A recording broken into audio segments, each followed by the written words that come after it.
Hello and welcome to Kabbalistic Astrology, the last one for this year, the world's weekly forecast. It's like a 2-week, kindish, 3-week kindish forecast.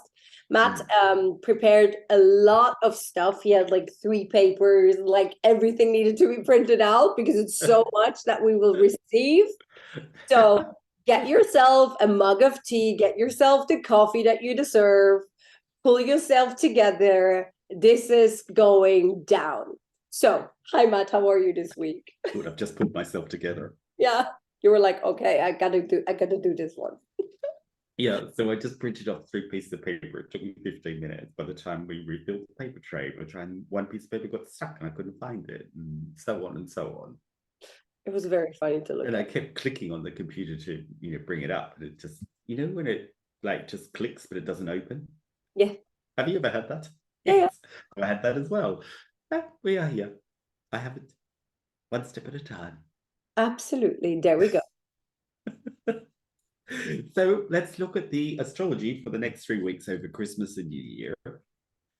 Now, I know we add a lot of energy as people into these points, but they're not actual astrological points. So there's no real force of wind in these points of year, but they're interesting because I guess in the 1%, in the physical reality, we're switching over to a Gregorian year. But just to remind people that that's not an energetic point, astrologically speaking. Human speaking, we're putting in energy, but astrologically not.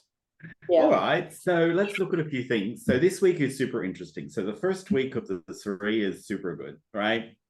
We are shifting sign. We are many planets moving, and so this is really good, right? We have Mercury and Venus in Capricorn, which we spoke a little bit about last week. The interesting thing about Mercury in Capricorn is it's going to go retrograde. It's going to do a retrograde for 3 weeks in Capricorn, starting just after Christmas. Yeah, so it's moved into Capricorn this week, and then the following week it's going to do a retrograde. Interestingly, for the past couple of years, the retrogrades, the 3 retrogrades that we normally have, have all fallen within the year. So last year we had 3 retrogrades in air signs, and this year we have 3 retrogrades in earth signs. So we had one in Taurus, then we had one in Virgo, and now we have one in Capricorn. Right, so it's all fitting in very neatly. In terms of our podcast, it really just fits in very nicely. So what is the Mercury retrograde in Capricorn? Well, we know a Mercury retrograde is always making us rethink. We're rethinking something, reevaluating anything starting with re that connects to the mind. Yeah. So this is what a Mercury retrograde does: reevaluate, rethink, review, look at things from a different angle. Yeah. And Capricorn is a very time, money, structure sign, right? It's all very 3-dimensional. Okay. It's very logical. It's very rational. People who are Capricorn are they're very practical, loyal, down-to-earth people. Yeah. This is what it is. This is what you get. Nothing more, nothing less. Yes. There's 4 people coming to dinner. I make dinner for 4 people. Do you know what I mean? Yep. Right. That's them. Yeah. So great at things like accountancy, or great at things where there's a lot of responsibility in counting. Yeah. They're very accountable people. They like to count things. They like to sort everything out so that it's all very transparent and accountable. It's ruled by Saturn, which is this planet of karma. That's why they feel tremendous counting, because karma is something essentially very mathematical, right? You did this on this day, and the effect of that is this. Like, it's like cause and effect is very transparent. It's nothing more, it's nothing less. It's exactly who you are, right? So Capricorns hold all this accountability. That's what karma is. It's accountability. If you do that, you're going to get that, and well, there's no surprises, right? So this kind of accountability of Saturn and the karmic counting, it sort of manifests itself in a Capricorn as very time money structure, right? Counting everything, making it accountable, putting it in an order. That's what karma essentially is, isn't it? It's nothing creative. It's just as it is. So they hold all of this. And so Mercury retrograde, coming back to the point, Mercury retrograde, which is me retrograding around the point, no, is then me rethinking my accountability. Have I been accountable? But it kind of manifests in ways of like, I'm going to check my budget, going to check my bank account, going to check like all the paperwork, I'm going to check the business stuff, right? So it can manifest very financially, yeah, because that's something where we can clearly count. There's a bigger picture to our accountability, and more on the subconscious level. We'll be feeling, how am I accountable? Like if I think something and I go and do something else, that's not accountability. Like if I say, for example, I want a partner, but then I don't go out, or I don't get on an app, or I have regular one-night stands. It's not a coherent thought. There's nothing wrong with the other things, but I'm saying if you're setting out to do one objective and then you go and do every other thing around it, it's not a coherent thought. Like you wouldn't make a brand for your business and then like you say it's this, and then go and do all these other things until this brand magically appears. It's got to be coherent, right? What I'm thinking, what I'm speaking, how I'm acting, it's all got to be coherent. So this is a Mercury retrograde. It's like, where am I putting in the structures? Where am I putting in the accountability? Where am I putting in the patterns that I need in order to get my thought to manifest through my action? Yeah, makes sense? Totally. It's very, very practical. It's nothing like, nothing like Mercury retrograde is in Capricorn is nothing like, oh, wow, it's so amazing. But it is amazing in the fact that we don't do it. It is amazing in the fact that this is what I think I want. And then all my actions are completely incoherent through old behavior patterns to realign where I want to go. Yeah. Yeah. Does that make sense? Totally. Okay, cool. So we will have that over Christmas. Yeah. Christmas up into New Year, and the retrograde will continue to the middle of January. And so the new year is helping us to get back in sort of some coherency about what I set out to achieve. Of course, all the things that we wanted to achieve, all the big picture ideas come in Sagittarius. The Capricorn helps us cement all of the big picture strategies and big picture ideas and all the ways I want to grow in all these ways. And it helps to bring it down and say, well, if you want to do all that, what have you got to do? Right? Make sure it calls you into accountability for that. Yeah. Lovely. Okay. So that's Mercury in retrograde. Venus in Capricorn. Venus is love and money, right? So Venus in Capricorn is how is the relationships that I am after? How am I accountable in those relationships? Yeah. If I want this kind of relationship, am I that person? It's so basic, but kind of these two planets in this sign is really calling us into really looking at, are the things that I want the person that I am? Am I taking the necessary steps to be that person? And it makes us kind of earn our way to that relationship. So there's a lot of earning in Capricorn. If you give a Capricorn a €50 present, they will give you a €50 present in return. Do you know what I mean? It's right. It's because they want to reflect back what you did for them, which is because Saturn is cause and effect. It's karma. It's what I put out, I get back. So if you are not getting what you want reflected back at you, Capricorn is a great sign to go, well, you did that, so you're going to get this. But don't expect that if you're going to do that. You have to go and do this. Right? Is there a practical? And so then, I think Capricorns and Virgos are great for advice because they see all your patterns and they call you in your accountability and responsibility. Also, Virgos do it a little bit more harshly, but yeah, they do like crack. Yeah, this is that. But they're quite right, So they're very good at being able to see the patterns and the kind of what you're doing is not adding up to this. Yeah. So it's a great month for practical advice, for practical reflection, for practical things in your life. And it's great if you are looking to mature something. Capricorn is a very maturing kind of sign, So it's Oh, I just got a text message from a Virgo, so it's all out there now.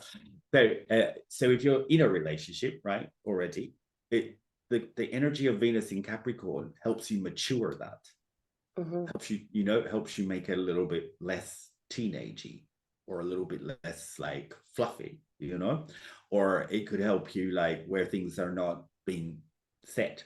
It needs to be set, needs to be talked about, because in reality, this is what's not happening. Yeah, it's going to call it lots of reality. So Venus is there with Capricorn, helping us to really mature our approaches to love and to finance. On top of Mercury retrograde Capricorn, on top of Venus Capricorn, making us really like look at things practically and maturing them. The Sun will go into Capricorn this week, illuminating all of the Capricorn aspects. And then we will also have the new moon of Capricorn later this week, Thursday, Friday. Yeah. Now, the Sun going into Capricorn is always on the shortest day of the year, where we see the most darkness, right? So Capricorn is phenomenal for feeling lack.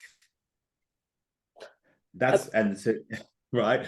And a lot of their counting is from that hole in their self. Oh, I need to check I have enough forks. I need to check how many steps I go to work. I need to measure this. I need to balance that. I need to count this. It's all from a place that maybe I never have enough. And then they go and they over-earn because they feel guilty that they don't have enough, right? So here, and the darkness that we're seeing pushes us inwards to see our lacks, right? It's a code in the system that you're going to see more darkness than light during the month of Capricorn every time. So we are being pushed in to see our lacks, but in order to transform them into a fulfillment, yeah. So rather than looking at the material, physical lack that I imagine that I have, I need to connect more to the fulfillment of the light in this month. And this is where the potential is, that I can transform to a fulfilling reality by taking responsibility. Yeah. I think in this whole period that we're speaking about, the very interesting thing about the Capricornian energy, but also the Venus in Capricorn energy, as well as the Mercury retrograding within there, is so many possibilities are presented during this time to also receive the highest of the highest lights, to go through the deepest of the deepest rebirthing.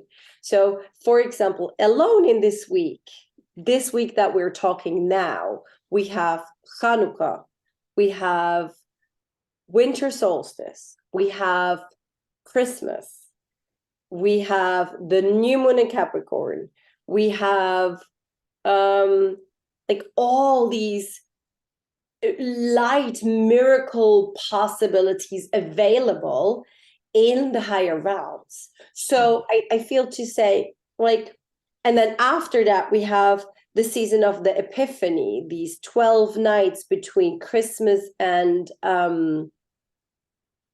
New Year, probably. Like the I don't know the exact word in English. I think it's season of Epiphany, but does that talk to you like in yes, well we have it here in Barcelona. We have like Christmas, and then 12 days later the Three Kings Day. So yeah, so these are like very, in the European tradition, these are very deep, like witchy kind of nights, and these nights hold a shit ton of light.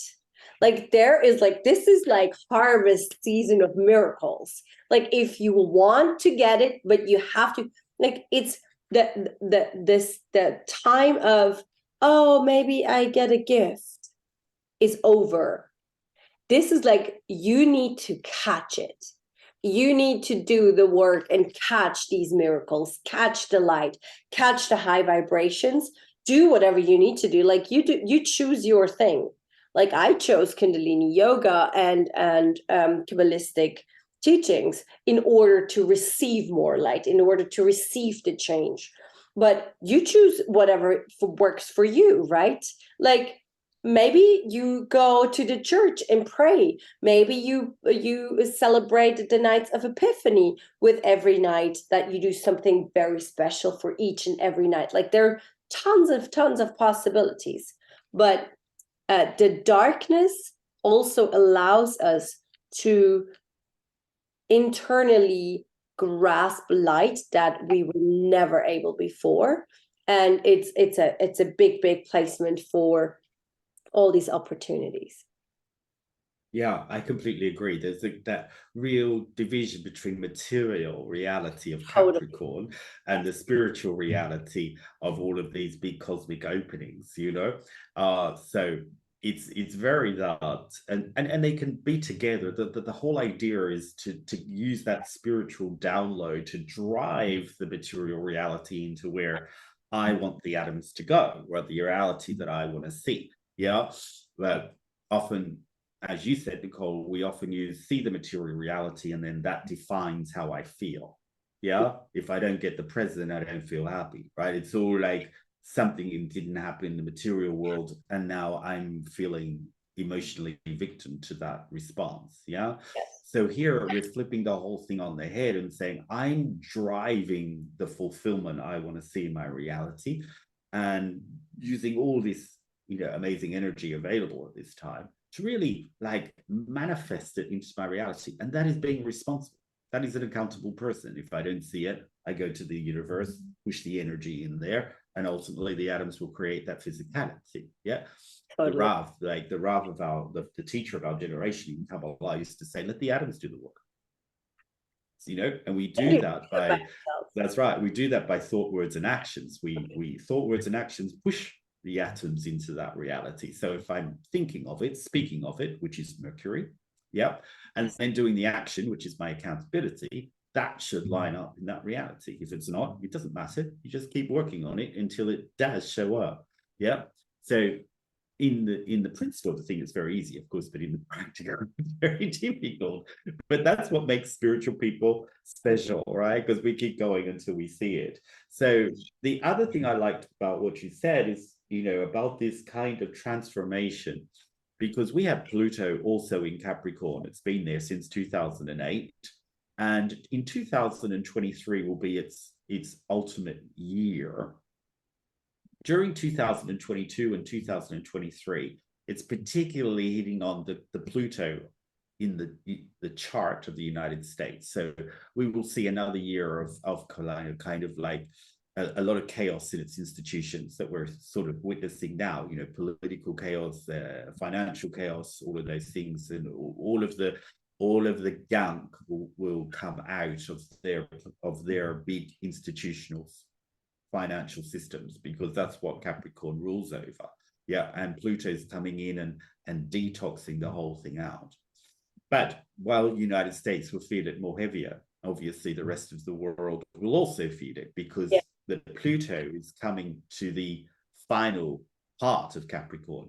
And as I say, many times, whenever a sign is in the final 1-2 degrees before it goes into the next sign, it wraps itself up, makes everything like, I'm going to finish the work off and give you a doozy of an end so that the whole thing is done. So in other words, we get this massive detox of all of our financial, accountancy, and administrative centers throughout the world. You look at Peru this week. Yeah, Peru is a disaster. Yeah, it's had five. It's usually one of the stable South American countries. It's had 5 leaders in 5 years. This last one tried to do a whole coup of the country, and the police had to come and take him away, right? And everybody's now in an uprise, right? So you look at Brazil, completely down the center. The last election was so close, and they're still not over the results. You look at the last election of the United States, they never felt as though they got their result, right? All of this kind of division and unfairness and injustice and things not working out is all part of the way of actually cleansing out the system. Okay, we don't have to go too far to look at other countries that are, going through political, administrative, and financial upheaval. We all are. China, a mess. The guy this year decided he's going to rule the country, so took out all democracy, right? All of this crazy stuff. We will see. It looks chaotic because that's what Pluto does. It destroys it. It shows you the chaos. It shows you all the gunk. It shows you where you look like, have all of these problems. That's its nature, is to go in and draw out the darkness, right? It's the Lord of the Underground. So it has to go into things and pull out stuff. But I like it because after it's done that, it kind of goes, right, that's now a mess. That's now like a dystopia. There you have it. It's a disaster. Right? And at the end of those kind of movies where there's that dystopian burn and there's like 5 people that crawl out from mess and they go and they rebuild the planet, right? Yeah. That's Pluto. So in 2 or 3 years' time, we will see all the complete, hellish desire of all government and banking and financial systems continue to melt down, and then we can rebuild something more ethical and and correct after that. But we have to burn it down before we rebuild it, and that's what Pluto does. So the Capricorn energy is very strong, clearing out all the systems to make them function. Also, what's happening over the Christmas and New Year, very exciting, isn't it? Lovely. And here's more. Like, woo!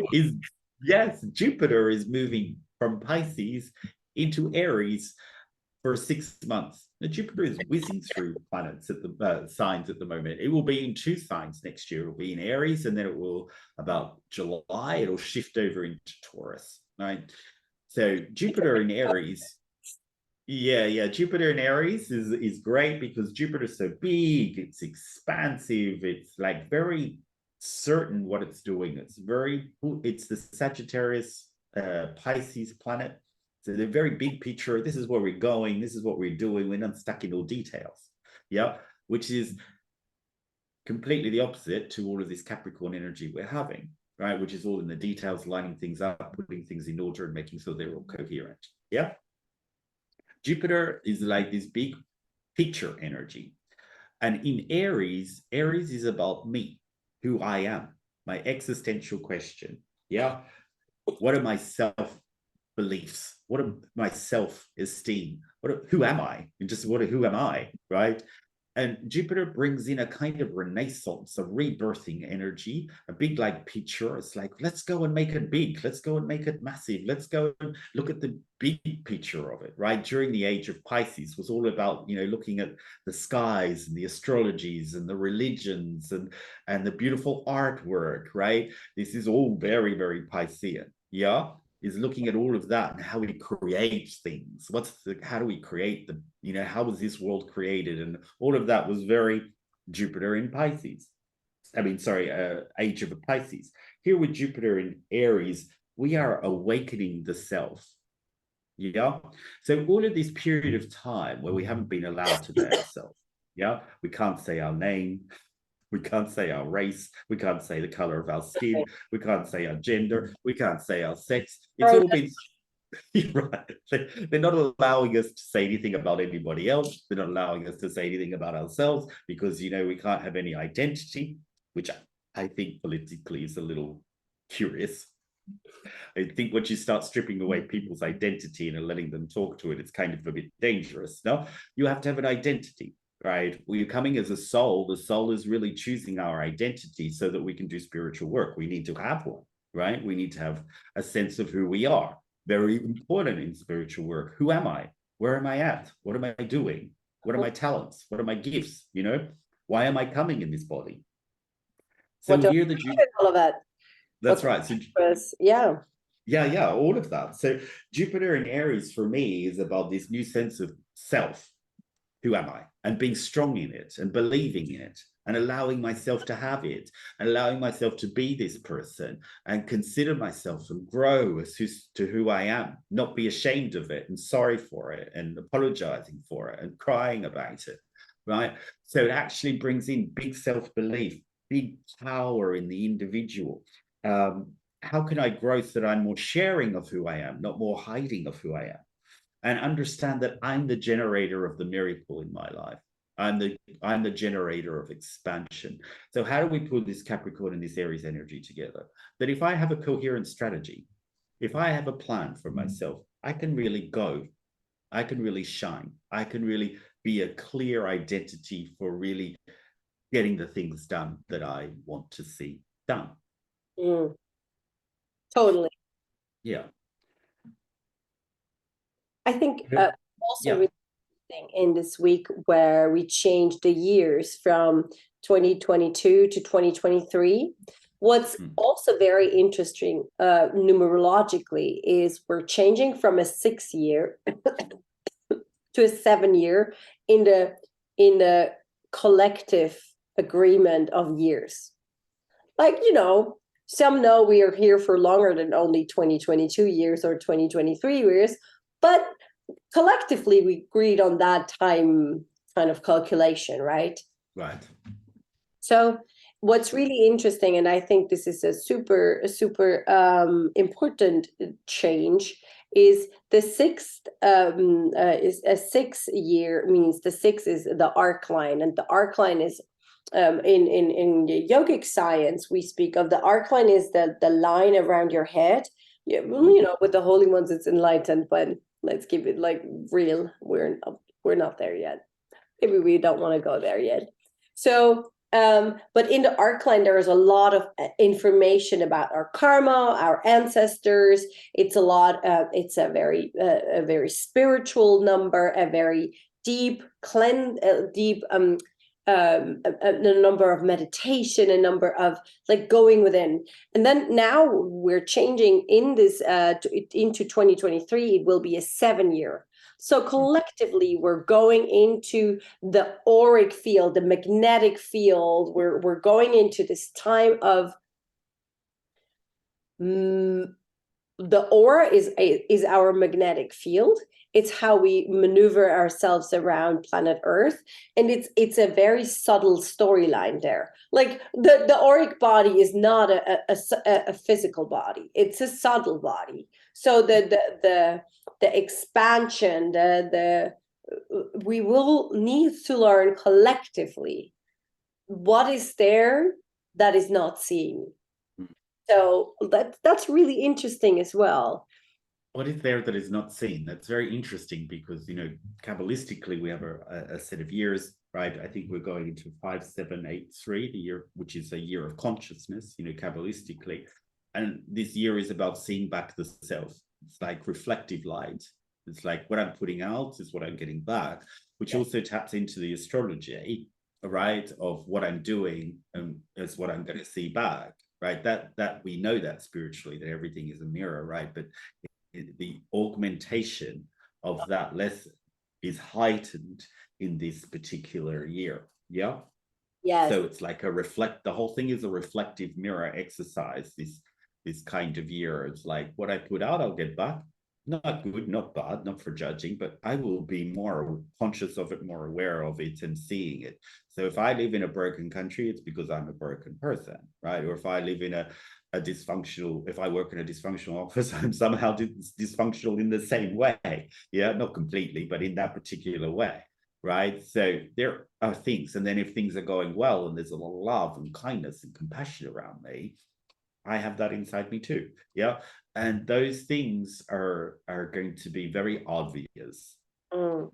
Yeah. I love it. That's so interesting. Yes. It's all sort of supporting each other.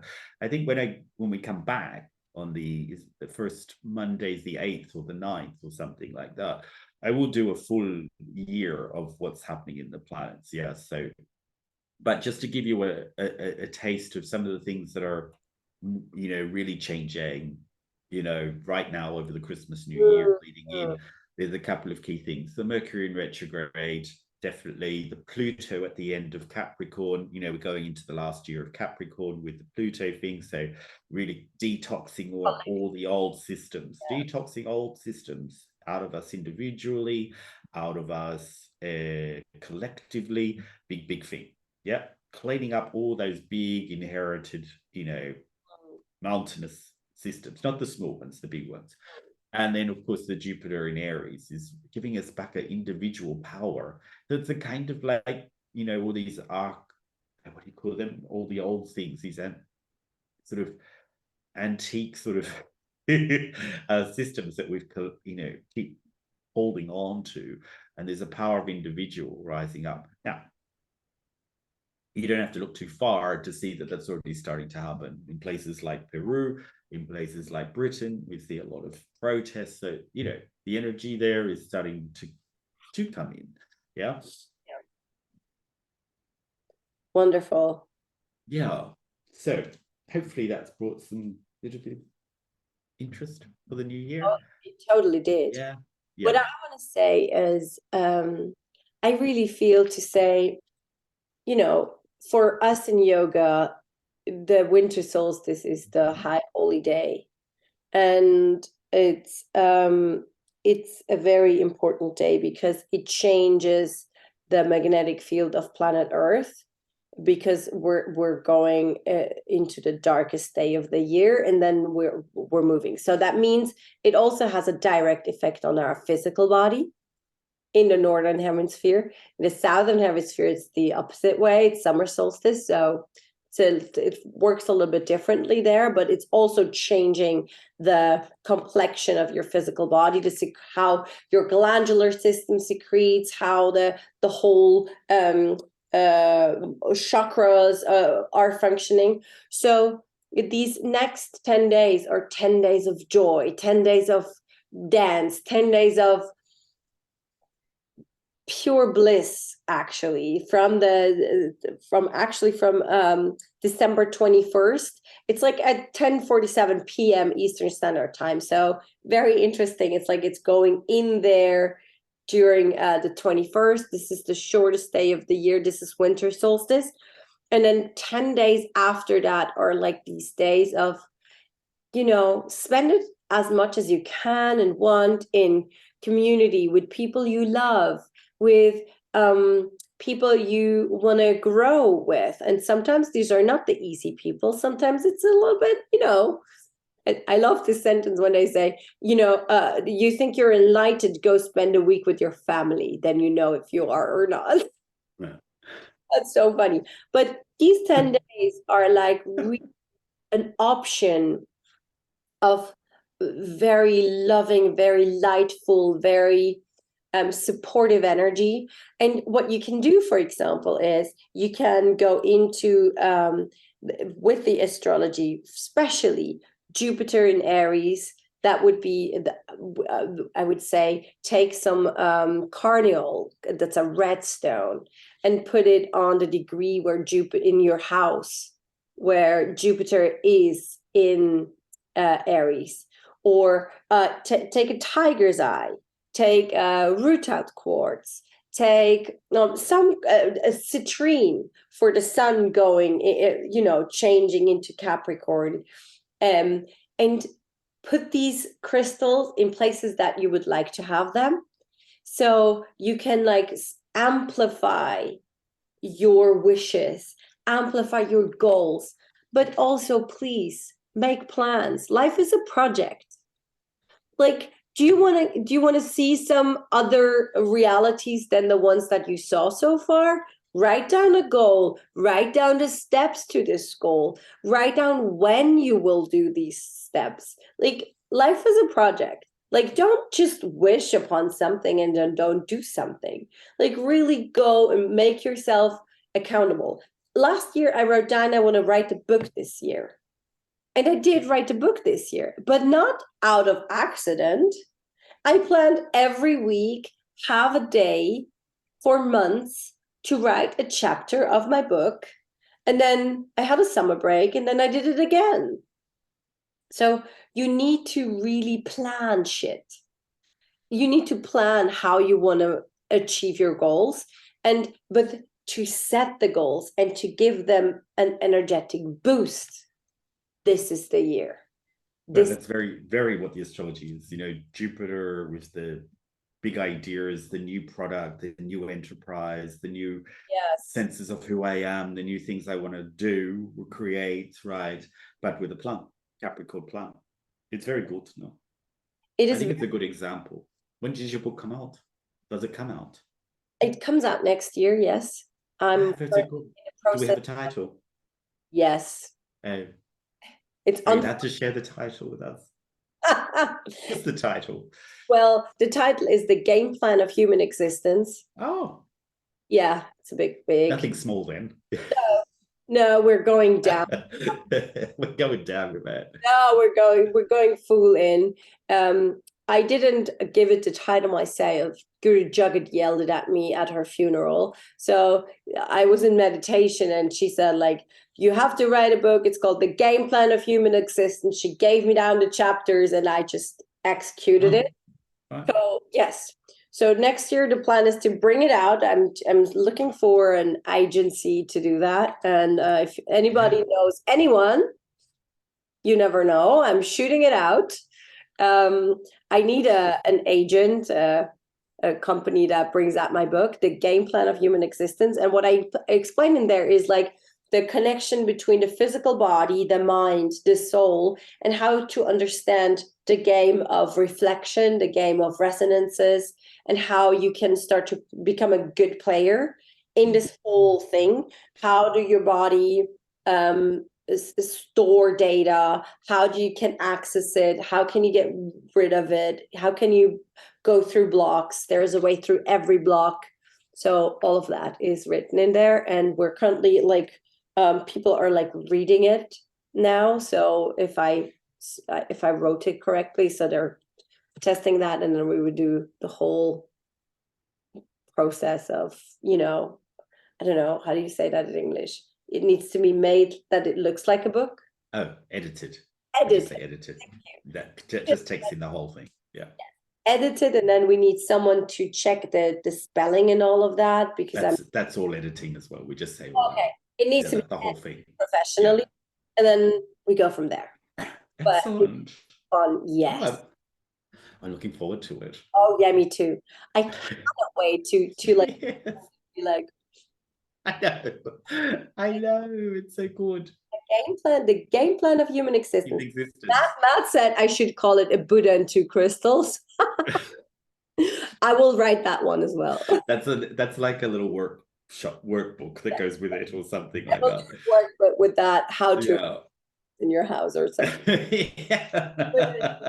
I love that title. I wrote it down. I know, it's so good, though. Like, yeah, I think it's great. All right, well. Thank you, Nicole, for sharing about your book. Thank you so much for all the work that you do for all of us with this. Oh, it's okay. It's a pleasure. Enjoy the conversation. Yes, and thank you all. I think we grew a little bit this year with our YouTube numbers and stuff like that, no? Oh, yeah, we did. Yeah, I think we expanded a little bit. Like 200 views a week at the moment. Oh well, there you go. We were not that before. You know, the matrix is very interesting. The matrix is a slow burner. Yeah. You have to be very consistent with your stuff. Yes. But be consistent, keep out good content, and that's what we do. And then go from there. We'll go from there. Yes. All right. Okay, guys. Happy Merry Christmas. Happy Hanukkah. Yes. Happy winter solstice. Enjoy the chocolate. Well, love better. Forgive freely, open your heart, because the window of these high vibrations is already open. I could feel it from today on, like 8 a.m. it started. It really opens up now. So fly high and enjoy this time. And thank you so much, all of you, for listening. We love you very much. And we wish you a wonderful change of the years. Bye, everybody. Bye. Ciao.